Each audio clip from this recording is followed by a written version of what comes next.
All right, so today we're going to be changing out the tires and the rims, as you can see here. These are the old rims that came with the car. They aren't Acura per se. I think they put an Acura center cap there, but there's some aftermarket 5-spoke, 5-lug rims. They look all right. I mean, the car is painted now, but they still need to be replaced because you can see here the tires are fine, but if you go over here to the front side, these tires are bald. Previous owner said that he changed out the outer tie rods for the steering, and I think the toe, he didn't get a line, the toe was kind of off, maybe even the camber. So it's been just kind of shredding across the side. If you go looking on the other side, which I can't show you here because the car has been lowered a little bit, it's pretty much not bald. So it has a lot of uneven wear on the front right now. And if you see here, still similar uneven tire wear, but not as bald as that passenger front side. But in the process of changing out these tires, I decided to just change out everything in general. But the car looks good.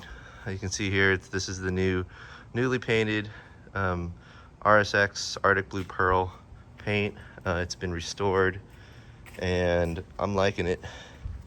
New headlights, new Honda emblem, as you can see there. And then just coming out, rounding about. This is that front end. But what we're gonna change it with is something you've seen before. Is these Integra Type R, DC5 rims, repainted championship white or around 9010, because I actually powder coated it. Center caps weren't painted, and you can see it's not perfectly the same color, but it's close, pretty close. And so we changed, we restored the rims. It had some curb rash previously, and we also have these Michelin Pilot Sport All-season 4 tires that are now on the car. So we're gonna go ahead and bring the car in. We're gonna take off the tires and start changing out the rim.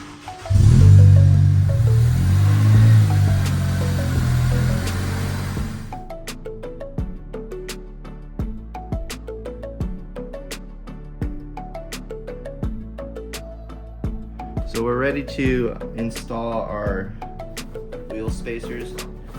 I've cleaned the rotor with some brake clean, wiped it off, and then I've also added a thin layer of anti-seize compound along the hub, such that when I add these wheel spacers, they don't seize up or weld to the rotor itself over time. These ones probably won't do that because they're a little bit more high quality. I got H&R ones. There are some ones where you get a little cheaper and you might run into some issues long term. But I picked up these because I wanted something a little bit more performant, and I wanted it a little more high quality as well. So H&R hubcentric wheel spacers, 25mm. You can see here, made in Germany, all that good stuff. And the hub will just kind of sit right in place here, right underneath this ring here. And we're just gonna slide it through right now. And you can see that it goes in pretty flush. Like, you don't have to do much. So it should just slide right in, as you just saw. And it should be flush against the rotor itself. So you shouldn't see kind of any extra kind of width there. If you're having trouble, it's probably because the hub or this kind of section behind the rotor is a little bit rusted. You can see that little layer of rust along the rotor, something very similar. And you'll have to like sand it down, just kind of make a just to make the mating surface really good. This one's already good. I've already prepped it from past times of just kind of cleaning and doing a brake job, knowing that I'd be doing this job. So that's pretty much it. And then you're gonna apply the 5 nuts to these lugs here, the old lugs that you had on the car. And so this is a pack of 10 lugs that they give you, H&R provides. And you're just gonna take the, not the flat surface, but the curved surface. And you're just gonna put it, hand torque it at first, and just kind of torque it just on the old lugs. And with H&R provided nuts, you're gonna have to take a 19mm socket, and that will allow you to grip it so you can torque it even more. But we're gonna just finish hand tightening everything. And the reason I'm doing this is just to make sure all the threads, we're not cross threading, so it's just kind of flowing really smoothly across all the threads. Because one day we're gonna wanna take all this stuff off, and we don't wanna run into those issues long term. So everything's sliding in pretty, I'm at the 5th lug right now. It's just going in real good. I'm just gonna finish off my hand until I sense a little friction. Yeah. And now you just take a 19, and you're gonna wanna tighten that a little bit more, but then we're gonna take a torque wrench and just torque it down to 80 foot-pounds. We're gonna set the torque wrench to 80 foot-pounds. And we're gonna have a little bit, we're gonna probably have to, might run into a little issue with the hub moving. So we'll get a breaker bar, just kind of wedge it in between, and hopefully that'll hold in place. All right, so I'm back, and I have a breaker bar here. It's kind of wedged between the new lugs, but I put a microfiber so it doesn't get kind of too tight. And I'm just gonna use the breaker bar to hold everything in place while torque everything down to spec. And that is at 80.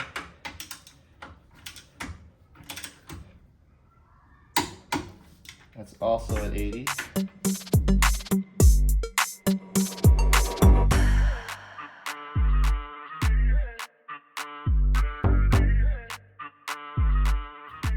All right, so I double checked it twice. Everything's torqued at 80 foot-pounds. Now we're ready to put the wheel on. That's pretty much it. So all these lugs here, these kind of open-ended nuts, are torqued on top of these older lug nuts from your wheel bearing or from your knuckle. And so the H&R hub-centric rotor or wheel spacer is securely fastened around it.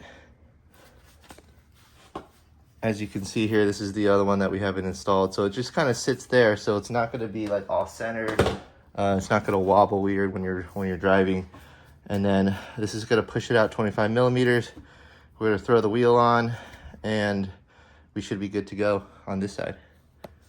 So we're over here at the Integra Type R rim, and I've been having trouble installing this rim to the wheel spacer. And I think what's going on is the wheel spacer, as you can see here, mates pretty perfectly to a rim that hasn't been painted in the hub. And I think the guy that I had power coated painted the inside there. So that's basically decreased the diameter of the axis. And so what I think I'm gonna do is I'm gonna take some 320 grit sandpaper, as you can see here, and just kind of sand along that inner edge. And hopefully that makes it easier to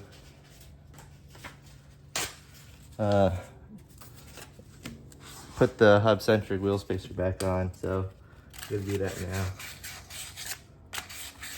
So I ended up taking all the center caps off the new rims, and I had to sand pretty much everything down along this edge here. When you get it powder coated, make sure your guy doesn't paint this inner edge, otherwise it's gonna make it hard to install it back on the hubcentric wheel spacers. But now that it's there, I can easily put it back. See how that kind of goes pretty smoothly, and I can take it easily in and out. This side, I think I need to work on this one a little bit more. Oh no, it's pretty good too. And then maybe let's check this one as well. See, this one's a little tight, and so I might have to sand that down a little bit more just because there's a lot of paint going on there. So I'm just kind of taking this wheel spacer and just checking them all. These two look like they're good to go. This one's was pretty easy. That's definitely good to go. So I'm gonna go ahead and install a few of the tires and just kind of work on making this area just really smooth. So we're finally ready to really put these tires back on. Let me zoom out there. So all we're gonna do is just lift this Type R rim and just mount it on the wheel spacer itself. So I'm just gonna lift.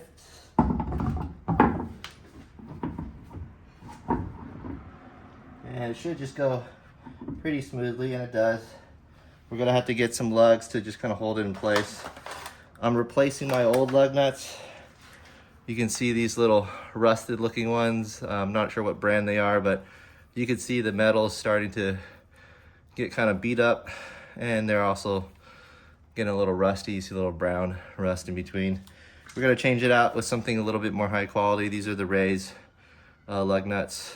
It says Rays right very subtly in the center. I wanted some chrome ones. And so we're gonna put those in.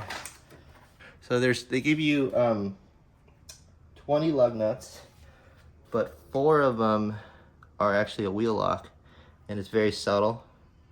So this is a regular lug nut, and this is the wheel lock. And they'll give you the tool for it. So you'll have the tool for the wheel lock, and then you'll have the tool for the regular lug, which is really nice. So I'm gonna go ahead and start to install it slowly. And first thing I do is just put the regular 4 on there.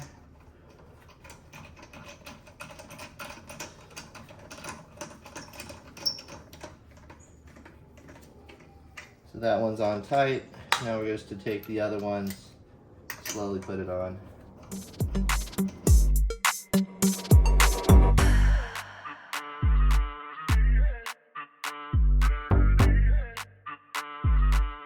Alright, so this is what it looks like. I've done the driver's side as well as the passenger side. Still need to do the backs, but I'm gonna work on those in a second. I'm probably gonna take it out for a little test drive to see how the wheel spacers behave. If anything, I won't feel any difference. Everything's been torqued down at 80 foot-pounds, and we're good to go. So this is what it looks like. Arctic Blue Pearl, Championship White, DC5R rims, using the Rays lug nuts with wheel lock. It's looking pretty good. I like it so far. I still have 2 to go. Gotta sand down the center area so the hubs connect, and we'll see how it goes from there. But this is it so far. I'm gonna take it out for a spin, then bring the car back in the other direction. That way I have some room over here to prop up the rear side. So I'm just out here taking it out for a test drive. I stopped on the side. Let me know in the comments what you guys think. Old rims, backside, new DC5R rims. I'm liking the white. I'm also liking the new ones, but would love to get a little feedback on how you guys think they turned out. I'm gonna keep driving just to make sure everything's running all right, and then I'm gonna pull the car in and just finish off this these rims and wheel spacer install.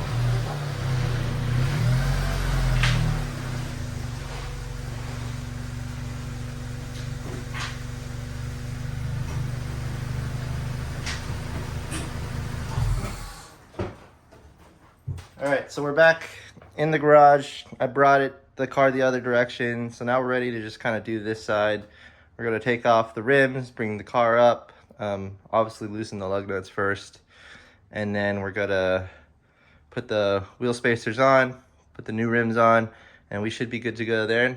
I'm also gonna do another test drive just to make everything's working as intended. Shouldn't be a problem. I didn't have any problems with the front wheel spacers. Seems to be working good. But we'll go ahead and get started and get the car propped up.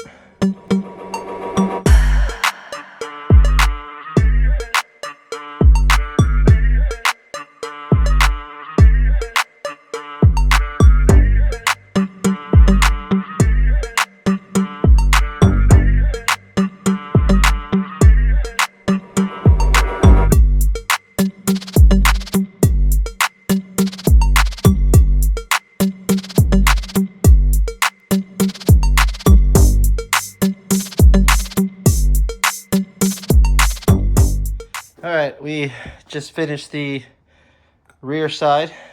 It's looking pretty good. You can see the left side over there. It's torqued down 80 foot-pounds, and for all 10 lugs because we're using those wheel spacers. I also wiped it down, put a little tire shine to it, so you can see what it looks like there. I think it looks pretty good. What I'm gonna do now is just work on the other side.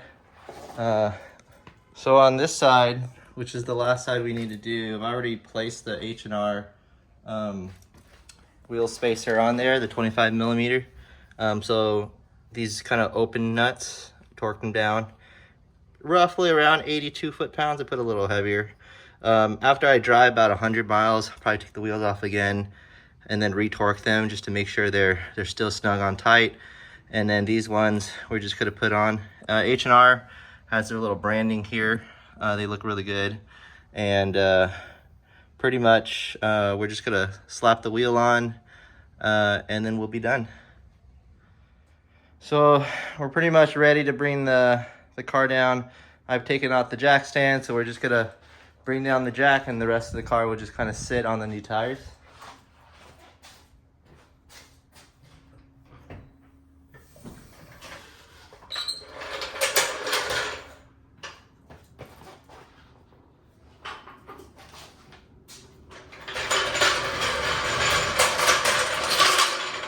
And that's pretty much it. We're done putting on the new tires to the RSX. We're gonna drive it around, just kind of let the suspension settle in, as well as let the new tires kind of settle in with the wheel spacers. But I'll go ahead and show you guys what we were looking at here. So you got the rears there,